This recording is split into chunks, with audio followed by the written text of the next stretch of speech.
Hello everybody. It's a pleasure to share with you some ideas about a non-normative approach. In Professor Stump's talk, we already heard that human life encompasses not only flourishing but also suffering, and that suffering may be a biographical way of flourishing.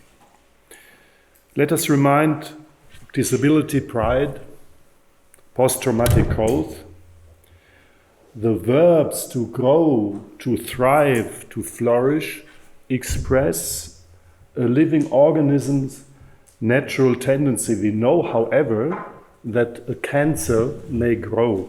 We call it malignant qualities of certain cells and cell communications.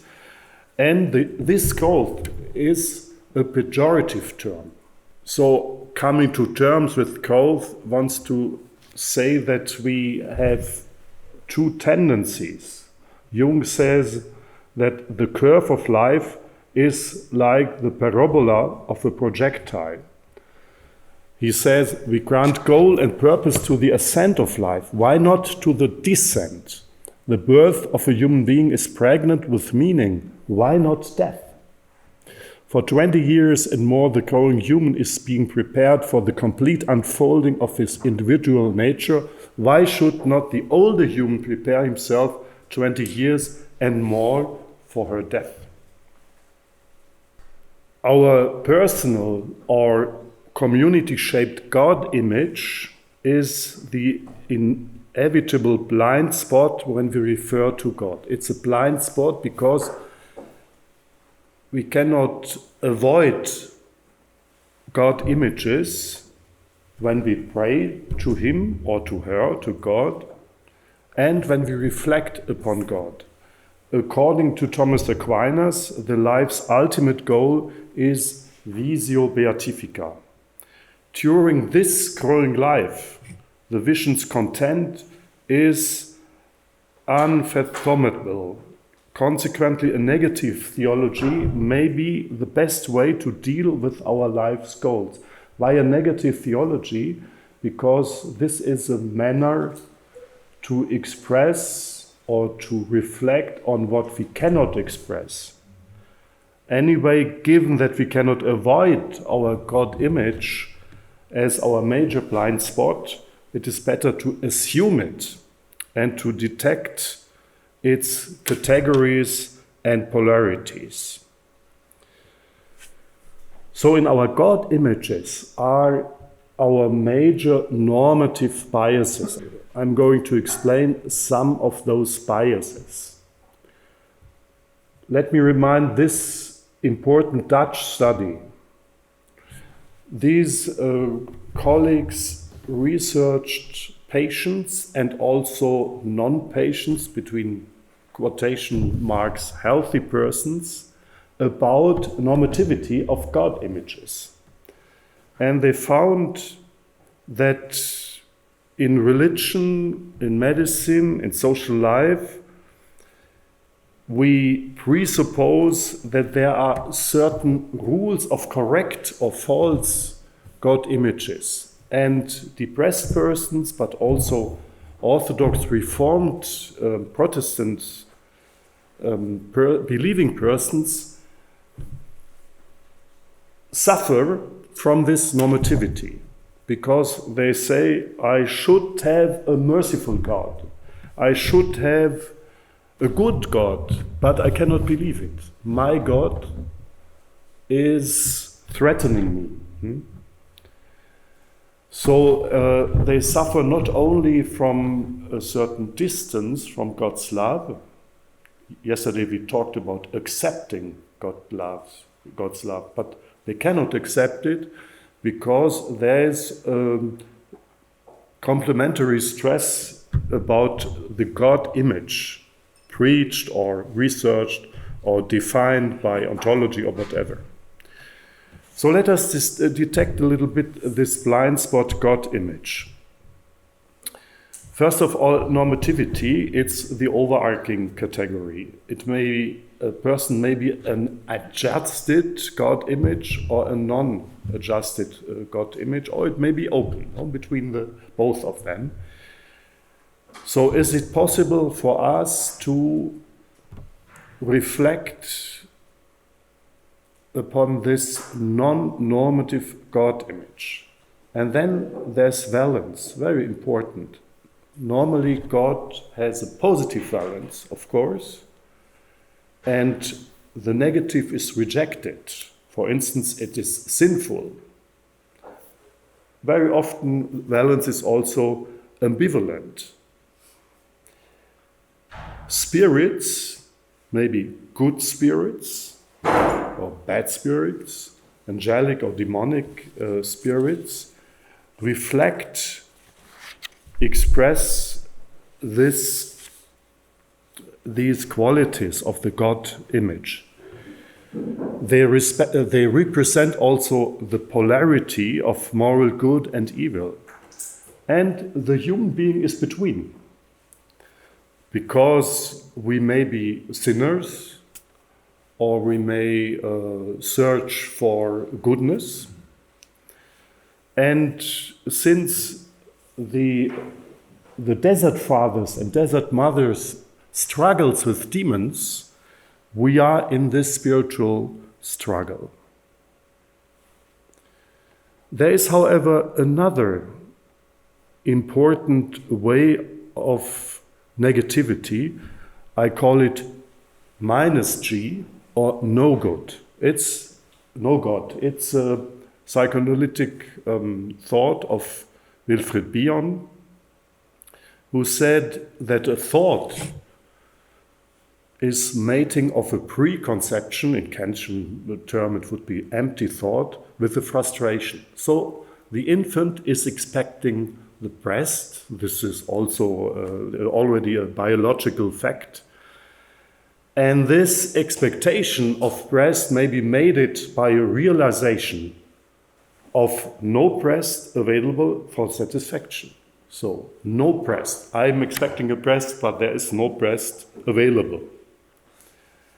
And this mating is experienced as an absent breast inside. So there comes an image of no breast, of this frustration. And Bion says, no breast, therefore a thought. No breast, therefore a thought. The capacity of toleration of frustration of this no breast inside permits the thought of a breast, permits the beginning of thinking. Now, when we, together with Spiro, colleague influenced by the Jewish tradition, when we adapt this idea of no breast, therefore a thought, to God, no God, therefore a thought.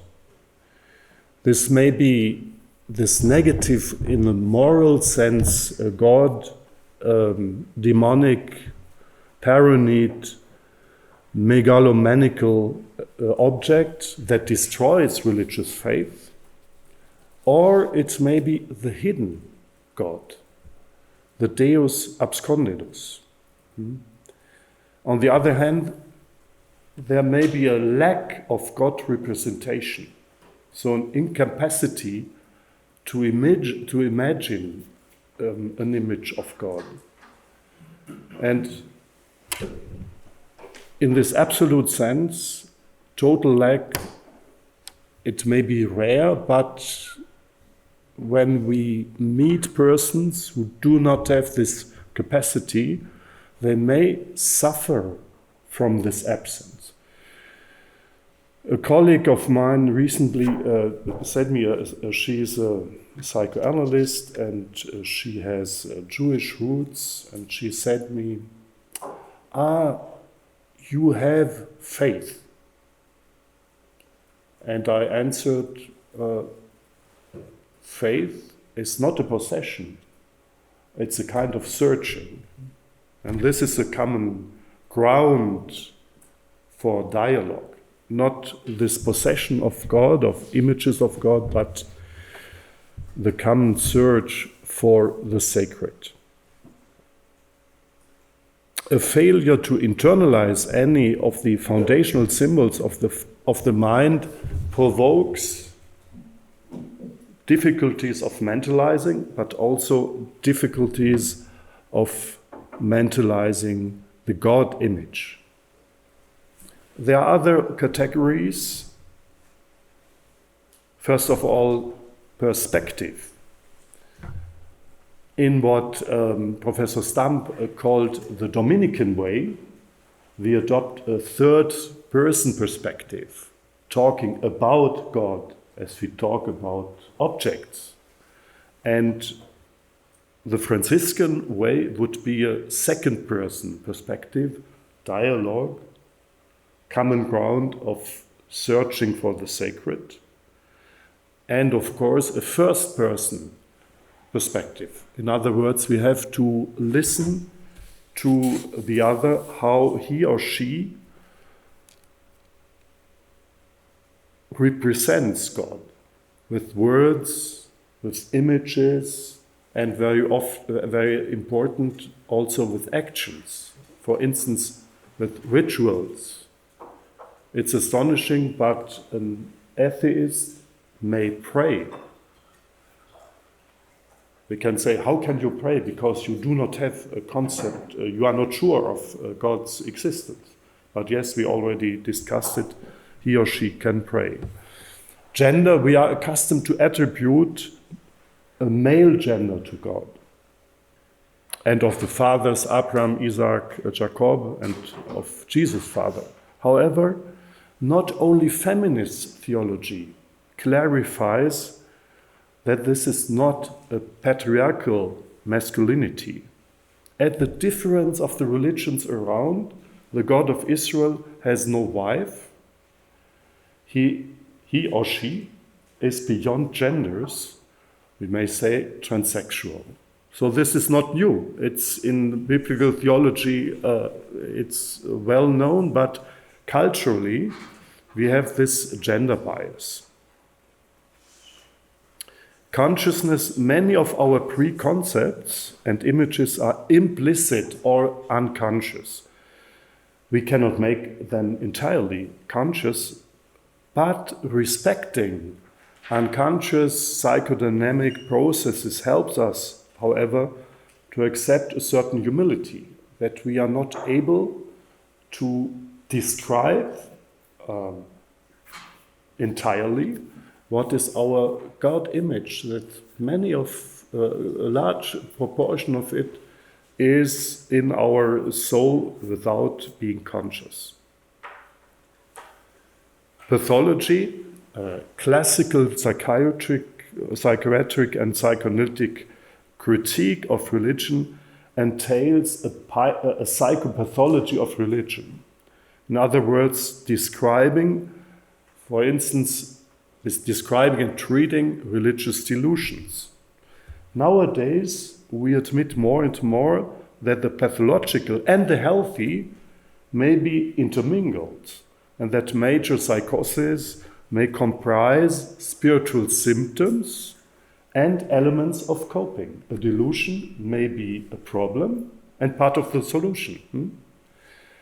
And it's important to categorize not only as pathological, but in this psychotic suffering is also a key for advancing, and also something we healthy, not psychotic people can learn from schizophrenics.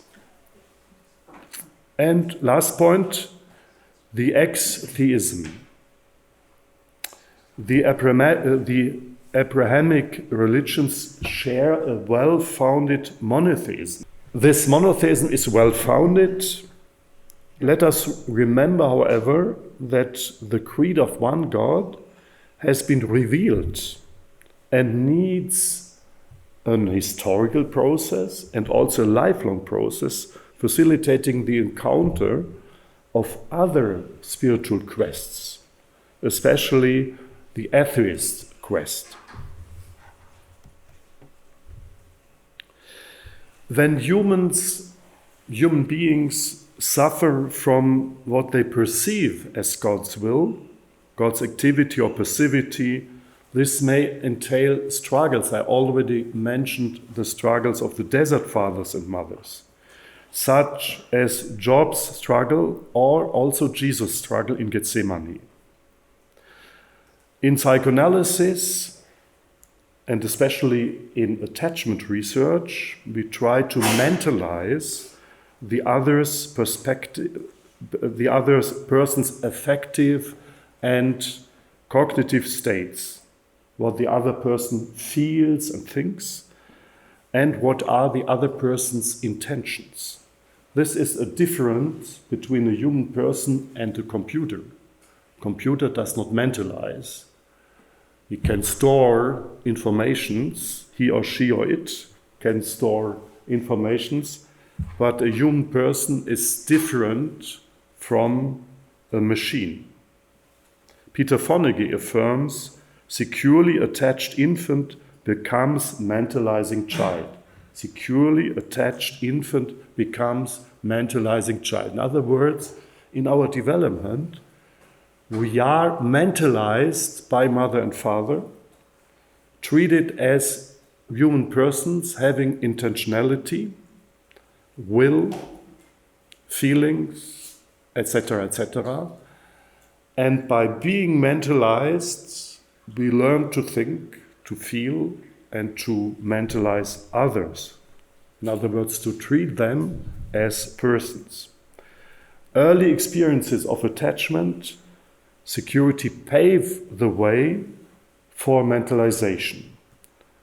We are going to approach highly conflictual situations when we talk about spiritual struggles. Situations believers can experience significantly when the attachment system is activated. Situations of stress, of trauma, of separation, of accidents.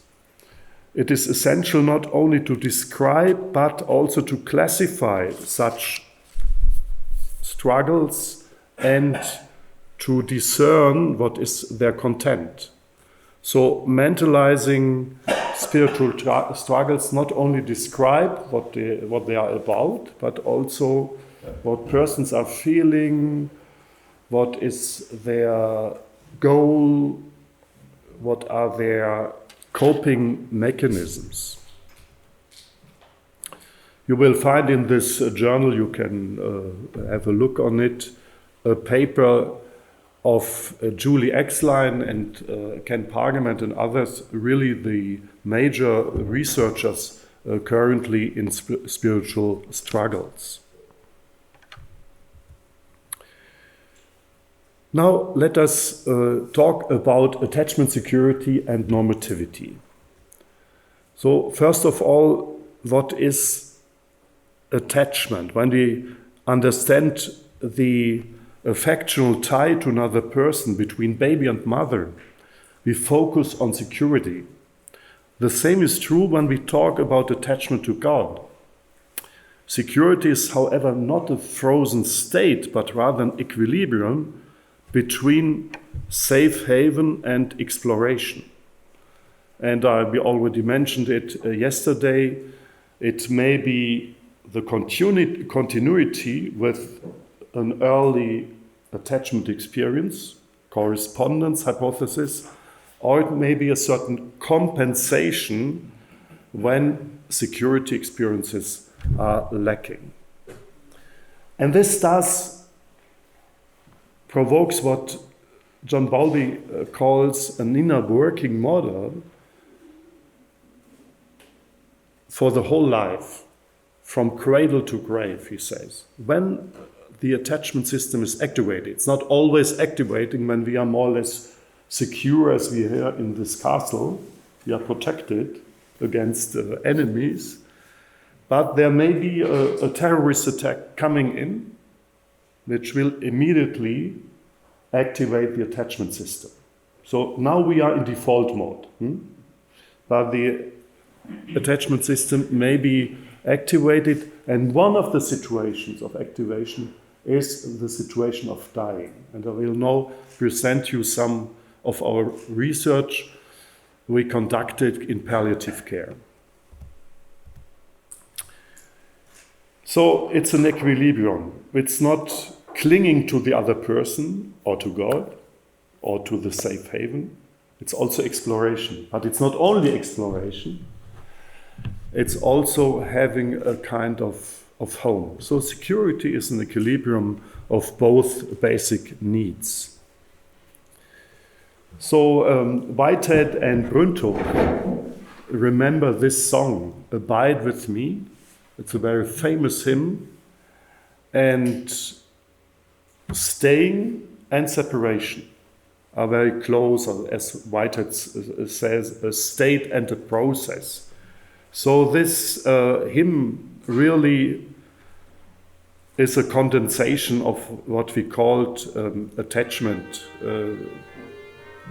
a theory. And it's so famous not only for burials, also in soccer festivals or in sports events and so on. So we need tailored interventions for different attachment styles at this very moment of palliative care. It's not for pathologizing attachment styles, it's for accompanying them. And we conducted this study using the added attachment picture projective, and I will quote some results from interviews of Yvonne Peterson. Once I gave a conference here at this place together with her, and now I lend my voice to Yvonne. So in order to discern what is attachment security, I give you this easy scheme. There's an axis of attuning versus non-attuning, and another axis of interacting versus non-interacting. So there may be a high interacting and high attuning person. We call this person secure autonomous. A solid basic trust permits also tolerate different aspects of the others, including God aspects of the God image. In the second field, high attuning, not interacting, insecure avoidant, the person's actions use other persons for one's own need without committing relatedness. So there's a kind of control, which is important, a manipulated God image, compensating insecurity. In the third field, not attuning, not interacting. There are no explicit patterns, or there are rapidly changing patterns. The God image may entail various esoteric, alternative, fundamentalist aspects that provide safety. And the fourth, not attuning but interacting, or insecure, enmeshed, an anxious clinging to the others. The incapacity to accept different God images. I am negotiating, I make a deal with God. So let us see some clinical examples. First of all, secure autonomous. Mrs. H, 87 years, so I lend my voice to Yvonne. She's suffering from advanced breast cancer and has had admitted because of severe pain and deterioration of her general condition. A strong wish to die, which was interpreted as depressed mood, important. Very often the wish to die is misinterpreted as depression. When I knock, I hear a clear, "Come in." The patient is lying in bed, turns her head to me when I enter and smiles. "Are you the psychotherapist?" I confirm. She makes an inviting gesture and asks me to sit down. She waits until I'm seated. Then she says, "I'm glad you come to see me." I sit and look at her. She says, "I had a good life, experienced good times and difficult times. My childhood was happy. We were 4 siblings. Our parents were very good people, loving and supportive. We liked another. I ask how she now experiences it. She had separations, but her faith always connected her to her family. Her faith carried her through her whole life, even when things were really bad. Here she falls silent and begins to cry. I lost my husband and a child at the age of 35. He had an accident. She was 7 years old. She cries, seeks my hand. I hold her hand and caress it gently. Now she is grateful and experiences to have another meeting with her families in heaven. She has lived enough and now she can go in peace. Her son died 2 years ago. She cries again, but she smiles. And when I visit her again a few days later, I learn that she has asked for the last sacraments and died quietly that night. So we can say it's a person with a wish to die, but she can die because she has those experiences of security and also the image of God, in spite of some dimensions, different dimensions, is governed by a basic trust. Now another person, Mr. S, 65 years old, was admitted to the hospital because of severe pain and poor general condition with a far advanced pancreatic cancer. His son had brought him, but left as soon as Mr. S was admitted. He had a lot to do, had to go to the office now, couldn't wait for a doctor who should contact him if there was anything special. Now the first encounter. The patient lies in bed with his eyes closed. I notice a very tense facial expression, hands clenched on the covers. I introduce myself as the ward doctor and sit down in a chair next to him on the bed. I am waiting for the chief doctor. I'm a private patient and I'm feeling bad. I'm in pain. I am Yvonne. I felt anger, but also despair. I ask, is it okay if I treat the pain until he visits you later? He opens his eyes and looks at me briefly. Can you do so? I smiled at him. Yes, I think so. Well, do it then, he says, and closes his eyes without changing his facial expressions. So I come back to him often, and he remains pain-free with medication, and he talks about his spiritual history, but the nurses tell me that he wants to be independent. For instance, he goes to the bathroom and he falls. So he cannot accept help. He is demanding, but it is difficult to please him.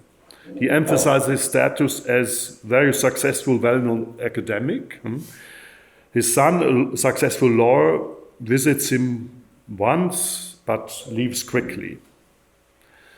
In the talks, he speaks about his professional successes, emphasizing his difficult career path. His father, a strict Protestant pastor, preferred a theological education and disapproved of his academic path to becoming an economist. When I ask about the mother, he shrugs his shoulders and makes a dismissive gesture. She only prayed and did everything what father wanted. He is worse after a medical event and would like to speak to me. He begins hesitantly, unable to continue. He grips my hand, which I had spontaneously placed on his arm very tightly. He cries, first cautiously, then more and more heavily. I remain still and hold his hand. After a long time, he regains his composure and smiles at me. Thank you, he says, this was good. I smile back. He says, "I'm so scared of dying. I was a very religious child. Faith often helped me a lot. God was like an anchor for me. Then I forgot about faith during my career. Everything else became more important, my success, my money. I only laughed about faith." The night before, he had had a very touching experience. A nurse, an Indian nun, had offered to pray with him. She spoke the old words of the Our Father, the Lord's Prayer, with him and made a cross on his forehead when she said goodbye. That moved him a lot. Now he feels that he will not live long and is afraid, but feels that he is no longer entitled to prayer and religious attention. He does not want to see a chaplain. He rejects the chaplain. So for this person, Mr. S, God is a compensating figure, becomes a stabilizing resource that enables him eventually to die.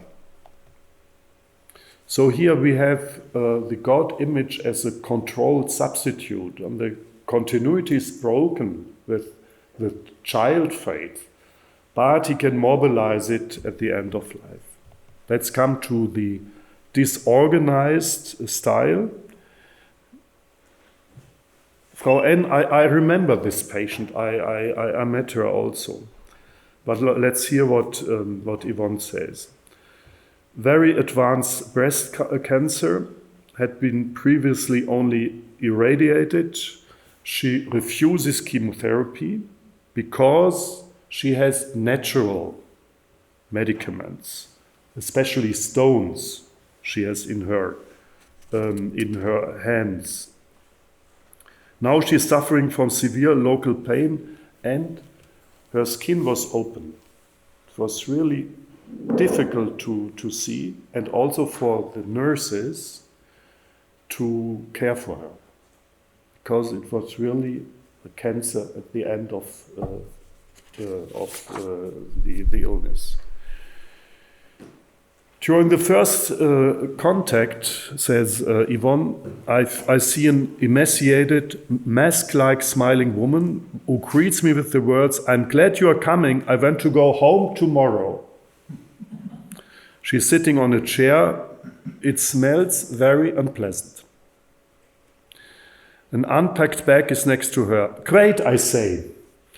"It's good that you came to us. We only have one day to help you, so let's start right away." I smile on her too, and next to her she seems to like the light, open tone. "Okay," she says, "great." I reply, "Then please tell me how I can help you." She says, my chest, it's healing very nicely, but the healing process hurts a bit. And my back, I can hardly walk. Every movement hurts." I ask if I can look at her breasts and do a careful physical exam. She looks at me and hesitates. She fixed her eyes searching on me. I hold her gaze, smile. Well, she says. Physically, she gets worse every day. She doesn't seem to notice it. In response to a careful confrontation on my part, she comments, "Things have to get worse before they get better again." Her condition deteriorates acutely and then she's no longer responsive. I sit down next to her. It seems to me that she is restless inside. On impulse, I put the healing stone in her hand and close my fingers around it. She embraces it and instantly becomes calmer. A short time later, she dies peacefully. Up until to the last minute, the healing stone acts as a spiritual helper and helps to achieve a peaceful dying process. So it's important, even if a creed is esoteric, or if we do not understand those images of God, to accompany what the person needs. And so for Yvonne, a healing stone as a medically trained psychotherapist is something very strange, but she understands now it's important. Let's come to the last style, the insecure enmeshed attachment style. Frau L is 65 years old. She has been suffering from a colon carcinoma, had been advanced for several years. And now she comes, but she is unsure how to proceed. Her family, a husband and 2 daughters, were always present at the outpatient clinic meetings. According to the outpatient report, her mood was usually very emotional. Her children and husband had always pushed the patient to continue the chemotherapy. Now a new recurrence has been found, and she and her family had decided to come to the palliative care ward for symptom control and a possible change in therapy goals. She had severe nausea. Now, in the admission interview, there's an agitated mood in the room, a tension. The 2 daughters are sitting on her bed, very close to her, on the bed, and stroking her. They are both crying. The husband is standing at the end of the bed and straightening the covers. A young man is standing on to one side. The patient has a bowl in front of her and is gagging. "Please, doctor, quickly! Mama is doing badly. Do something, she's dying!" I take a chair and ask one daughter to get up from the bed. She gets up, a little reluctantly, and with a worried look at her mother. "Mom, this is the doctor. She'll help you right away." I ask all family members to sit down. Then I look at the patient, introduce myself, and ask how I can help her. "I'm feeling just awful," she says, and retches. I sense that it is important to calm the situation, and I ask the patient if she would like to send the relatives outside during the physical examination. She nods. I politely ask the family to go out, and I felt a momentary insecurity. The members of the family look at each other. "Mom, we are going out for a moment, but then we'll be back." I say thank to you and lead the family to our lounge. Then I sit down next to the patients. She holds the bowl in front of her. I get the nurse taking care of to bring her some medicine and administer it. "It will be good for you and calm you down." The patient closes her eyes. "I can't take it anymore. I'm so scared. My family is so important to me. I want to die." She sobs. I put my hand comfortingly on her arm, wait a while until she has calmed down a bit, then carry out the examination. The physical findings are reassuring. I assure that first of all would help her to alleviate her present ailments. There's no sign that a near death is at the moment. She throws her arms up with folded hands. Then all the prayers have helped at all. After all, when asked, she tells me that the family has started a pilgrimage to Altötting, close to Munich, for a recovery. "Now I can believe again," she says. She had always been a believer, but since she became ill, she had lost all trust in God. I share my findings with the family. Family says, "Then she won't die right away?" They are astonished that she's doing well. My soothing explanations trigger strong emotional excitement again. In the following days, in the coming days, the patient's condition stabilizes and she seems calmer. The family comes for many hours every day and stays with her every night into the night. So here we see this clinging, insecure, enmeshed attachment pattern. So the image of God is an image of do ut des, a deal with God, making a pilgrimage, so God will answer. It's this, how you call it in English, Werkgerechtigkeit, Luther says, justice of deeds, of, you understand what I'm wanting to say. Now, because time it is advancing, after this short presentation of the 4 attachment styles, let me say something about positive and negative coping. Kenneth Pargament is the leading researcher in the field of spiritual coping. As I mentioned yesterday, his 2 subscales of the religious coping instrument, they are the following. In green, looked for a stronger connection with God, sought God's love and care, sought help from God, etc., etc. And in the red one, the negative ones, wondered whether God had abandoned me, felt punished by God for my lack of devotion, wondered what I did for God to punish me, etc., etc. So, in the German replication, there's a strong correlation of both subscales, showing, I think it will not be different in America, but it's important to see that in the main coping person, the 2 modes may be intermingled. And we have to do what we call in the Ignatian tradition a discernment of spirits. It is important to clearly distinguish what comes from God and what comes from the enemy of human nature, Ignatius says. And in fact, it is important to discern because it's so difficult to discern. Really, we need some discernment of spirit, and we remember the ancient Desert Fathers and Mothers' spiritual combat, the struggle with demons, and we understand that struggle may be a part of growing. So in an interview, in a talk, personal talk, Ken Pargament says, I think we have to be careful of romanticizing struggle and responding reassuringly to our patients, oh, you are having pain, but you will grow. Not necessarily. Not everyone does.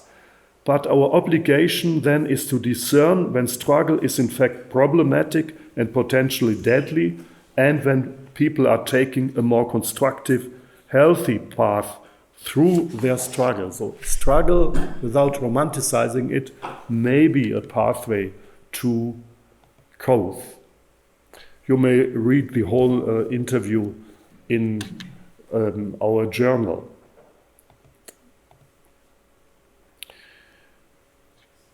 A last chapter, A Wounding God. We associate growth and healing. Conversely, wounds and sickness and disability and handicap are associated with destruction, decline. Jacob is the wounded healer who invites us to reflection about wounds and personality growth. How Jacob obtains blessing, benediction in a life marked by defeats, remaining wounds. So he is struggling with God, and he wants absolutely this blessing, and the other, the dark God, says, let me go, it's almost dawn. But Jacob answered, I won't let you go until you bless me. So the man asked him, what's your name? Jacob, he answered. The man said, your name will no longer be Jacob, but Israel.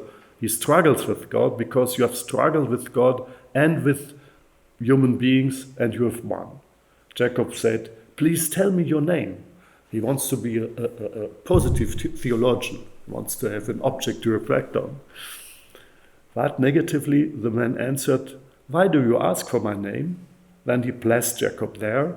So Jacob named that place Penuel, face of God, because he said, I have seen God face to face, but my life was saved.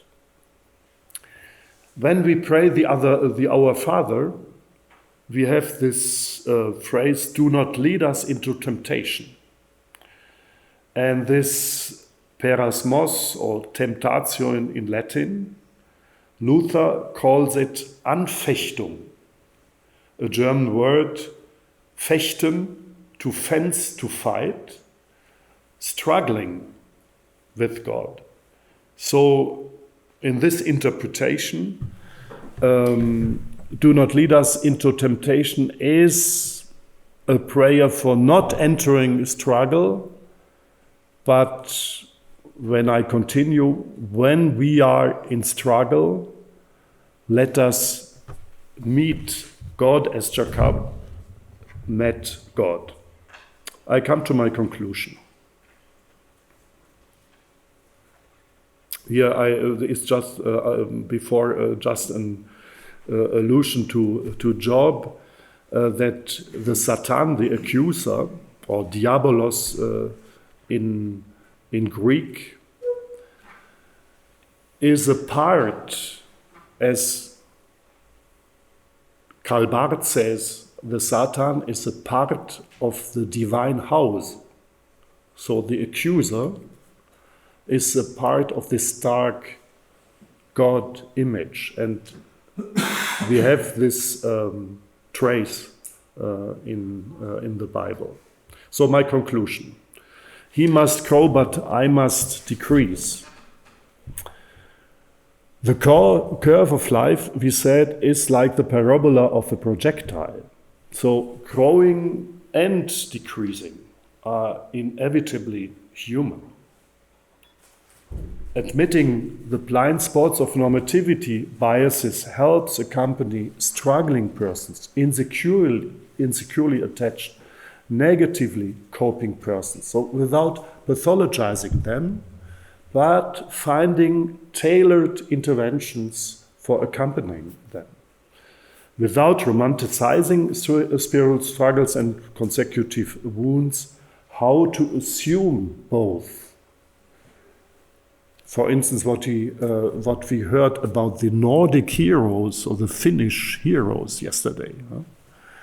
So they are heroes in their crisis, or in their defeats, or in their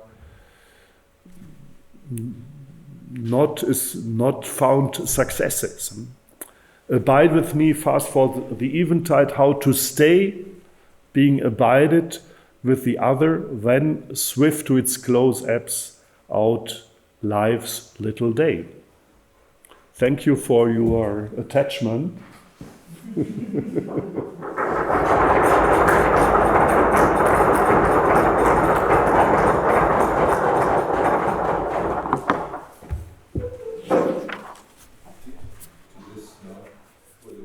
Yes, you are invited. It's a proposal of the Technical University to be a philosopher in residence for 1 year.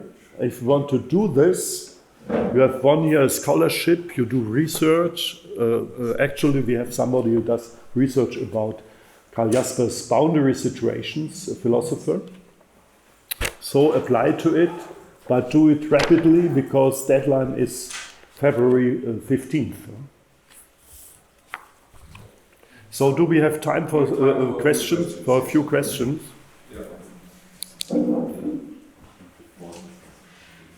Some have to leave, but separation with securely attached persons is always possible.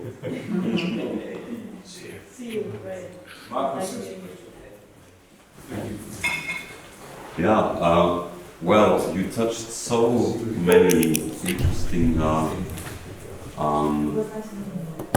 topics that it's difficult to make a choice on what to choose one of them. But I think the gist was, or ended up to be, attachment model, which is really interesting. You actually missed the first talk that we had before yesterday, first talk, and they conducted research, empirical research with this questionnaire on attachment to God. And there already the question was, and you made it really explicit, in which way the attachment types to God could be transferences from the early attachment styles to parents, or compensations, displacements, or compensations. Exactly, substitutions. I think there's a huge potential, or maybe you know already empirical research on that, to really using these questionnaires about early attachment to parents or adult attachment interview, and to link it to attachment to God. And I'm pretty sure probably half of the people use it as a replacement, and the others, it's kind of a direct continuation, like the continuation from attachment to parents to the partner. So, and this would be really interesting, especially when we use the perspectives of God, or in general, the whole list that you have as potential moderators that move people in the one or in the other direction. So how do you think about empirical research, quantitative research, maybe even on this? Yes, the crucial question is how to activate attachment system when you want to check it. Because it's not completing a questionnaire which will give you the responses. You have to activate it. So in an interview setting, even if you use standardized questionnaires, it's important to choose the situation. And in the interviews for adult attachment, and also in this AAP, you activate it. And for instance, we did research with church employees, and we had a biographical interview after this AAP, and so we are moving in an attachment activation. This is important, and then you will better understand the images of God and how God is functionalized or used or respected in his otherness and so on. So in the earlier talk, we had a bold suggestion that the direction of growth is by Margosia. The direction of growth is to be able to love more maturely. Mature love is growth. If you get stuck in the development from an infantile or childish growth to a more mature growth, not growth, then you're not growing. And it seemed to me you had these 4 different kinds of attachment styles, and we just have to accept that some people are in this quadrant, others are in that quadrant, and none is superior to the others, and we have to accept that with natural piety, so to speak. That's how it is. So no normativity. But I couldn't help to see the upper right corner as normative. The ideal. Yeah. Yes, it's a problem.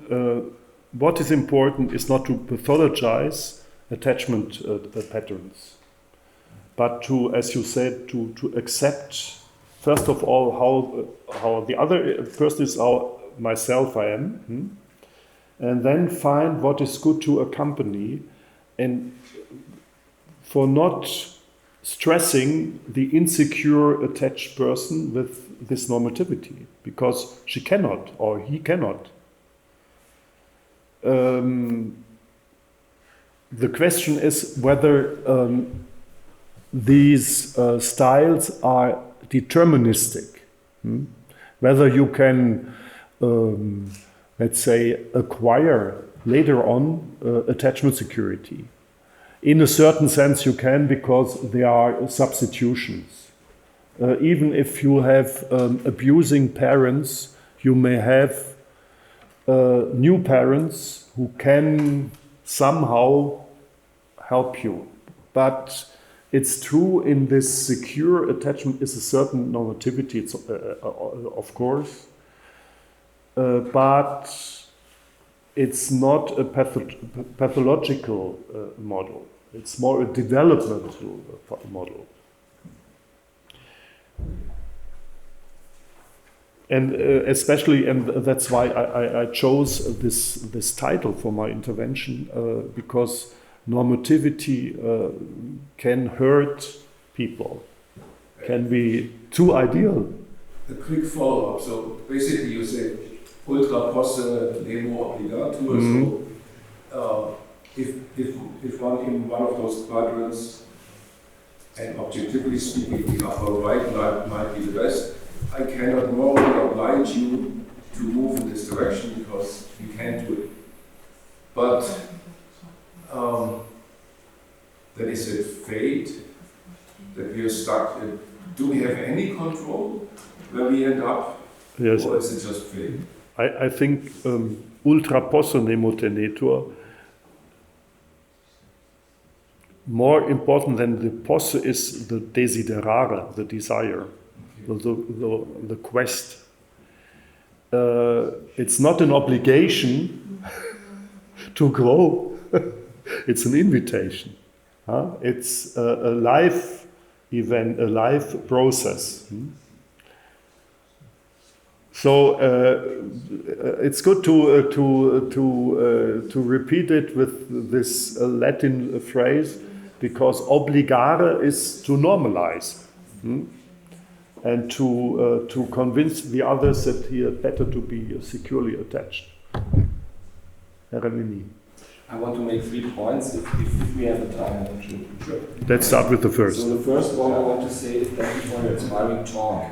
And I was deeply impressed because you took serious the unique notion of God. That God is not a person like we are persons, and that God images are fluid and vague and not fixable. Yes?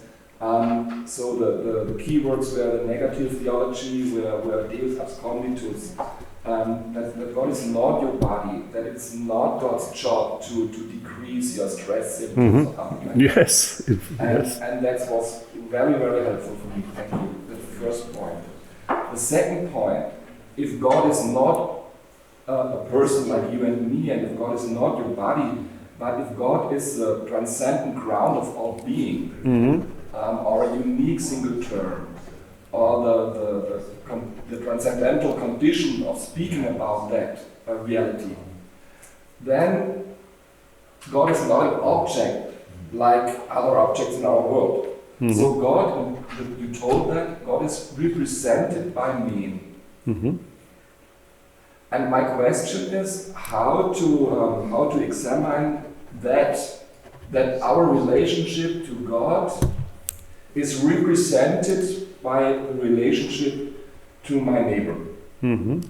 That's my second point. And my third point, I want to commend your final word concerning John the Baptist, Johannes 3:30. He must grow, but I must decrease. There's a wonderful picture in Matthias Grünewald in the Isenheimer Tal. He must decrease. I must decrease. He must grow. But that's a dangerous sentence. It's a dangerous sentence, like the epistle of Paul at the Galatians 2:20 is a dangerous sentence. No longer I am still alive, but Christ is living in me. Because it's a problematic of spiritual abuse.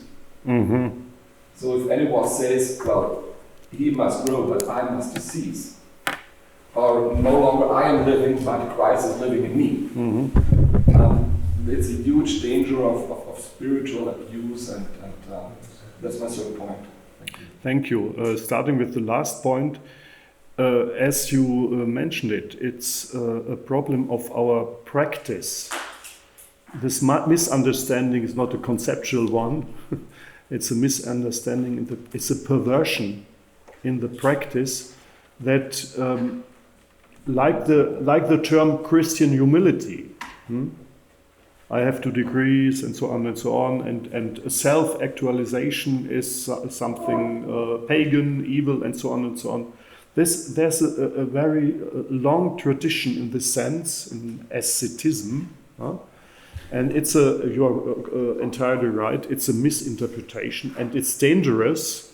So we have to better understand what is growing and what is increasing, and that's why I quoted this phrase. Yes.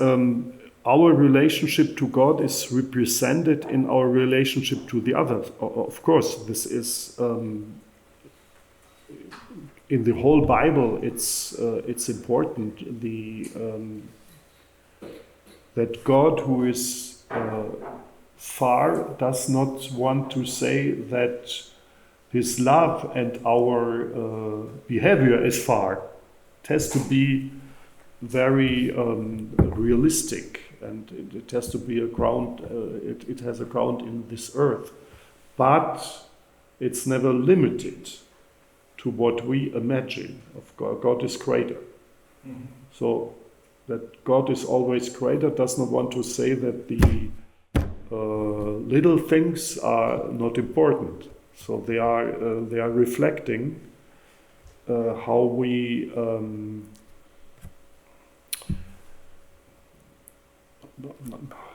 we shape our relationship to God is, of course, reflected in our daily behavior. And thank you for accepting this approach with negative theology. And I think thinking negativity helps quite a lot. And this also is a way towards practice, because there is always this transcendental orientation which helps us live without being explicit all the time.